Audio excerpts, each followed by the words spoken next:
Si l'on mettait bout à bout les étiquettes qui sortent en une seule journée de cet atelier, l'on pourrait relier les 450 km séparant Paris et Lamballe.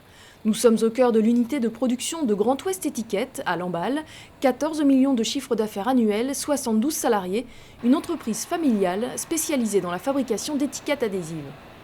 On propose à nos clients des solutions de marquage par l'étiquette. Donc ça va être des étiquettes soit vierges, donc non imprimées, qui vont être imprimées chez nos clients. Des étiquettes imprimées qui vont permettre de véhiculer l'image du produit, l'image de la marque du client. Des étiquettes promo, donc fluo, ou des étiquettes qui vont être utilisées ponctuellement pour booster les ventes des clients. Des étiquettes fonctionnelles également, donc qui vont permettre par exemple l'ouverture-fermeture d'un sachet, qui vont être un témoin d'inviolabilité pour des conserves par exemple. La PME fournit essentiellement des entreprises du secteur agroalimentaire avec des étiquettes de biscuits, de lait, de produits surgelés ou de viande. Elle travaille également pour la cosmétique et l'industrie. 80% des clients de l'entreprise sont implantés en Bretagne. Le papier, matière première des étiquettes, supporte mal le transport. C'est pourquoi les sociétés privilégient un sous-traitant de proximité comme Grand Ouest Étiquette. Dans un secteur réputé pour générer beaucoup de déchets, Grand Ouest Étiquette a pris résolument le parti de s'inscrire dans le développement durable.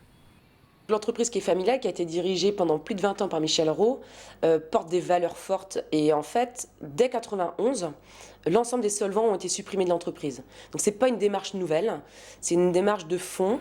Plutôt que de chercher des solutions pour traiter les déchets, on va mettre en œuvre des méthodes pour éviter d'en produire. Et ça va être un souci pareil permanent sur l'ensemble des maillons de la chaîne. Un commercial qui va proposer un format adapté va permettre une utilisation optimale du papier, et donc moins de gâches en interne. Un conducteur en production qui aura été formé, qui aura été accompagné pendant 1 ou 2 ans sur les méthodes de calage, va, en fonction de cette méthode-là, faire des économies de matière en interne. Donc c'est des matières qu'on ne jettera pas derrière. Chaque année, Grand Ouest Étiquette génère 1000 tonnes de déchets qui doivent être triés et traités. L'entreprise a reçu le label écologique Imprime Vert en 2006 et travaille aujourd'hui sur des étiquettes biodégradables. Par ailleurs, un test est actuellement en cours avec une entreprise allemande pour transformer les étiquettes recyclées en panneaux isolants. On n'a pas 2 réunions par semaine pour penser développement durable à 100%. Ça va être c'est une lame de fond dans notre stratégie interne. Ça se retrouve, c'est une pierre angulaire. Derrière la notion de développement durable, en fait, il y a 3 aspects distincts. Il y a l'économique, il y a l'écologique et il y a le social.